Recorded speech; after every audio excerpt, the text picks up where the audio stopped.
closed meeting, so I think it's really important we address it again. What's your take on the city's policy to contract with only one ambulance service? After you complete that, is it true that AMR has a monopoly? Well, we typically contract with only one service the majority of our contracts, including last night, red light cameras, right? Or whatever other service. The only split service we have, other than right now that comes to mind, is the taxi cab service. So we have taxi cabs that share that. We have some towing companies that share that. So there are some examples out there where there's shared service. In this case, we have to comply with the county law, and so that's different than just opening it up for anybody to serve. But we also, as a first responder, want quality service from our ambulance company, don't we? And if we open it up to other services, then they have an option to say no to individuals who need care. And we're not talking about just the advanced life support, the 911 service, because that is contracted with the county. So we're talking about basic life service, people needing to go, get a kidney dialysis or back and forth. And so if it's not a moneymaker, if these individuals don't have the ability to pay, services out there can say no, unless we have a contract with it.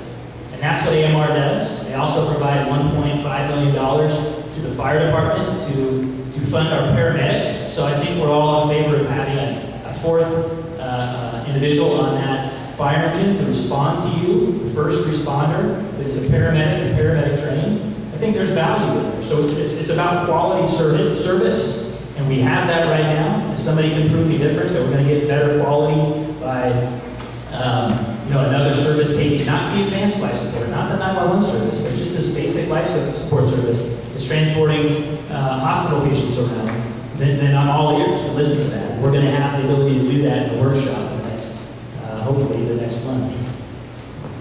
Thank you. Mr. Atkinson.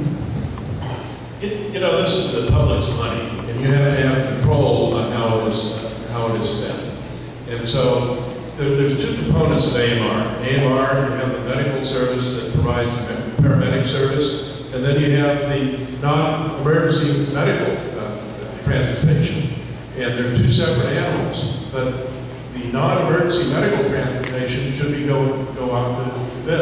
It should actually, and based on the price they serve the community. There's no regulation on what price they can charge. They can take a mile down the road, charge $800 or $1,500. And so you need to have competition, and you need to have alternate proposals to take a look at so that you know that you're getting the fair price. And that's the same with the medical care and the paramedic service. You need to have a litmus test. It's not open-ended on the price. Sure, you're having quality. That's not to say there's not somebody out there that's just as qualified to do the job. So you need to be qualified to do the job and look at the price. It's the taxpayers' money that you're looking at. It's not open-ended. It would be like you hiring a gardener to do your yard and saying, well, this gardener does an absolutely good job, but you're not asking him what price he's going to charge you. He gives you a bill at the end of every month and you pay it. That's not the way it works. And that's not the way government is supposed to work either. And I think it needs to be separated, and I think it needs to be very competitive, especially on the non-emergency medical care. Now, when you contract with something like this, it's kind of like the trash service out there. They invest a lot of money in the capital. So you have to give them, for instance, like an evergreen time. If you're going to put it out to bid and not use it anymore, you have to give them a little bit of time so that they can actually depreciate the capitalization that they put in. Read the question. What's your take on the city's policy to contract with only one ambulance service?